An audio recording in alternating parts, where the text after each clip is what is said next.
Tonight we will be talking to the author of a fascinating book called Elvis and Ireland. His name is Ivor Casey, and he has written the Irish biography of Elvis Presley. And he's the first person to write something like this, and it certainly has been very, very well received in terms of the insight that it gives us into the life of Elvis Presley as somebody that Irish people were fond of and still indeed remain fond of. Ivor, you're very welcome to the programme. Thank you very much, Claire. Thanks for having me. Not at all, it's a pleasure. So tell me, what inspired you to begin looking at the story of Elvis Presley, because Elvis had passed away long before you came on the scene, hadn't he? Yeah, that's for sure, yeah. I was born over 6 years after Elvis died, but in 1997, I was roughly 13 going on 14, and it was the 20th anniversary of Elvis' death then, and the TV just had nothing but Elvis tributes across it. And I was young, kind of probably a bit impressionable, but I watched a lot of the concerts that were on that day, and I was just captivated by his energy, Elvis's energy as a performer. And the song always in my mind was riding high in the charts at the time in Ireland. It had been re-released, and I think that song struck a chord in me. It was a very sad song, and I remember hearing about the story behind it, and it was a song Elvis recorded after he had separated from his wife. And for the first time in my life, I realised that singers actually sing songs about issues which affect them deeply, rather than just singing kind of general pop songs. So I took a big interest in Elvis for many years, most of my teenage years, and by the time the Leaving Cert came along in 2002, I was unsure what I wanted to do. I was big into English and writing and things like that, and I decided I'd put my interest in Elvis together with that and come up with an original slant. And I think it's probably a sense of a small sense of national pride, the idea of connecting somebody so phenomenal and worldwide with our country. So I started looking into all the connections that Elvis has here and the influence he had here, and decided I'd write a book about it. And even though the idea was conceived in 2002, it took until now to actually put it into book form, after many years of, I suppose, the usual rejections that writers get and things like that. But I decided to self-publish it finally this year, and so it's available now.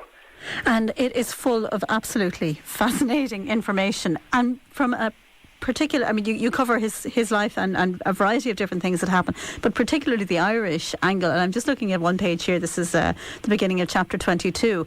In January of 1976, an article appeared on the front page of Ireland's Sunday World with the headline, "Elvis Turns to God." The report by Sam Smith discussed the idea that Elvis was planning to stop his career in entertainment and resurface as the biggest gospel singing evangelist ever seen in America.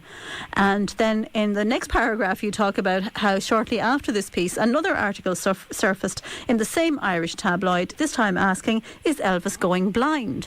And it discussed the fears from fans over Presley's glaucoma and his hermit existence because of it, coming out only to buy cars. You know, it's an extraordinary, this has gone back to 1976. You know, we're inclined to think that celebrity culture exists now and you know, didn't exist in the same way almost 40 years ago, but it very clearly did.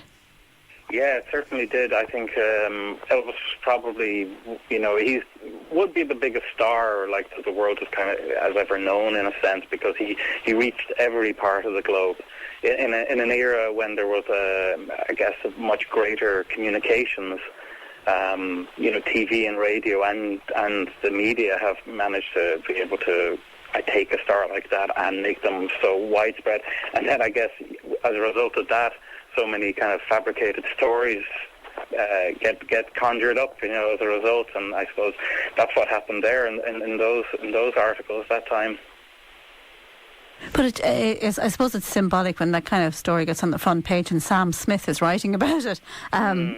There's obsession, really, and there was obsession in Ireland, wasn't there, with the cult of Elvis Presley? Yeah, there certainly was. I guess with Elvis, He was very original for his time. You see, back in the 1950s when he started out, rock and roll was very alien to most parts of the world. In Ireland here, which are these are the areas I write about, it's kind of a social document of Ireland as well, besides Elvis, is that rock and roll wasn't played on Irish radio in the 50s. Radio Éireann was their only channel, and they strictly wouldn't play any rock and roll music. Everybody had to tune into Radio Luxembourg, the foreign channels, to hear Elvis. And I think the fact that people had to tune away kind of almost gave them that extra bit of cachet, didn't it? Yeah. Yeah, like it was kind of like a forbidden fruit for a lot of people to tune in to something like Elvis, and he became very popular, especially when the show band started up with people like Brendan Boyer, and Dickie Rock. They kind of led the way with American rock and roll in the late 50s and 60s, and then after that the beat groups like Rory Gallagher and Phil Lynott, and then you get to somebody like U2, Bono and U2, and they're all very inspired by Elvis. He seems to touch everybody in some way, as well as the fact that almost every Irish musician to this day has covered an Elvis song, whether it's the Cranberries or the Pogues or the Hot House Flowers or Damien Dempsey. Elvis seems to get caught up in everybody's repertoire somehow. He just seems to have that touch and that magnetism. It's funny, I'm looking at somebody that you've quoted here, which is Barry Devlin from Horselips. When I was a kid, I wowed him in my father's pub in Ardbow with Teddy Bear, the first of many records brought home by my elder sisters. He was a constant presence on the dance sets, and though the Beatles absorbed much of my musical life in the 60s, I later picked up on the Sun sessions and his days as the hillbilly hepcat, and got an overview of his importance to popular music as it exists today. So musicians were inspired in a huge way by Elvis Presley. Yeah. A lot of people.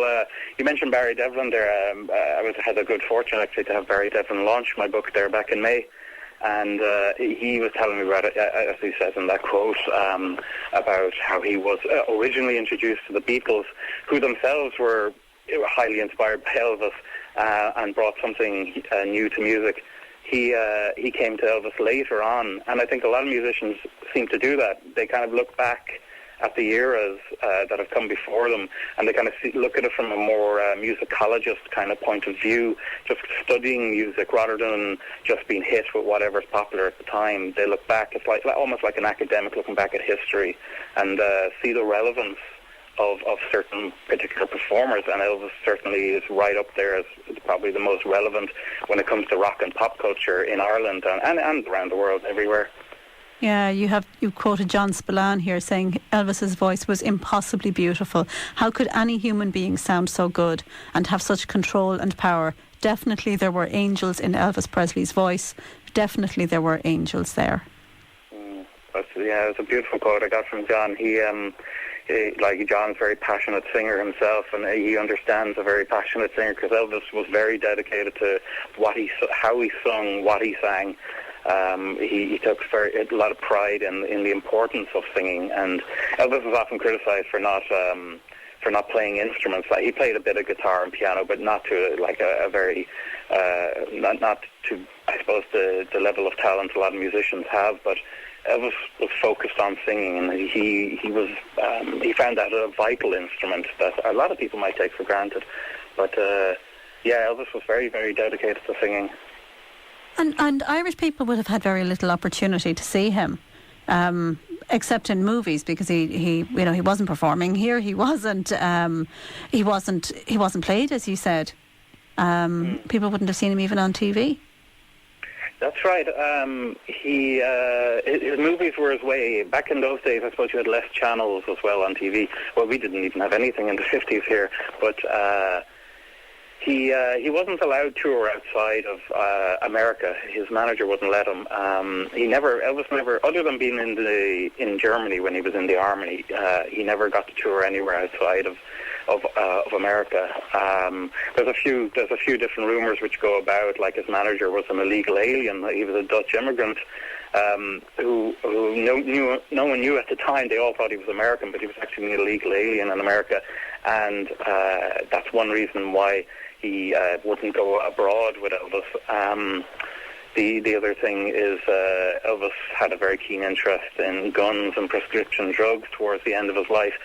And a lot of people use that as a reason for why Elvis didn't tour abroad. But Elvis he wasn't into guns and drugs, in the 50s and 60s. So it's a bit mysterious as to why Elvis didn't leave America. It's probably something to do with his manager maybe keeping him more exclusive to America, and that kind of creates the iconic status more so, because a lot of people, they hear about him through radio, they hear about him through the media, but then they never get to see him, and it kind of almost creates this mythical figure and a presence about him.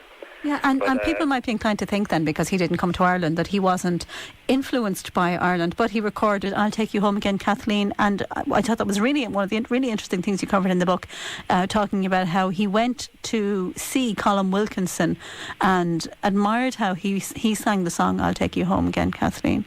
That's right, yeah. When in the early 70s, Elvis saw a lot of Irish stars, actually, when he was in Vegas. He went to see Brendan Boyer as well, and he saw a band called The Witnesses, and these are all Irish bands, and Colin Wilkinson as well, who was singing I'll Take You Home Again, Kathleen. But Elvis had actually even known about that song long before he even saw Colin Wilkinson. There's private recordings of Elvis singing that song when he was in the army in the late 50s. But what brings up another point, though, is that in the 50s, in 1959 roughly, when he was in Germany, he was asked about classical and opera during an interview, and Elvis' response was that he had a keen interest in Irish tenors, which was a nice thing for me to find out, because, for all of us really, because it's nice to know that he took an interest in Irish singers. But that reflects back to Elvis taking a very dedicated approach to music. He very much focused on singing, and and he trained himself as opposed to just going along with the accepting that he had a great voice. He worked on it, didn't he? That's correct. Yeah. Yeah. He trained, like he tried to reach the octaves. He would never have been able to become a full-blown tenor, but he kind of tried to expand his voice as much as he could. And he did like a version of O Solo Mio, which became It's Now or Never. That's right. Went back to Sorrento, which became Surrender, and of course then he sang I'll Take You Home Again, Kathleen, and Danny Boy, which are very famous for people like John McCormack or Joseph Locke and people like that. Which is a nice way to finish up, because we were well over time. But just to note that that connection with John McCormack from Athlone, yourself with your Westmeath heritage, and the Wanderer Review Midlands fan club also set in Athlone. It's a nice tie-in all together there at the end. Very much so. Ivor, if people want to get hold of the book, where can they get it? Well, it should be in Eason's nationwide. It's for anyone who uses the internet. It's on Amazon, so it's available there. If anyone's up in Dublin, it's in the Celtic Note, which is on Nassau Street, and Tower Records, just off Grafton Street. So they're the places available at the moment. But for anyone down Westmeath Way, Athlone, the Easons there should have it. Hopefully they have it. They should be able to get it in anyway. Okay, well listen, thank you so much for talking to us this evening. It's a fascinating read, and really appreciate you chatting to us about Elvis and Ireland. Ivor Casey, thank you so much. Thank you, Claire. Thank you. And I guess I never told you.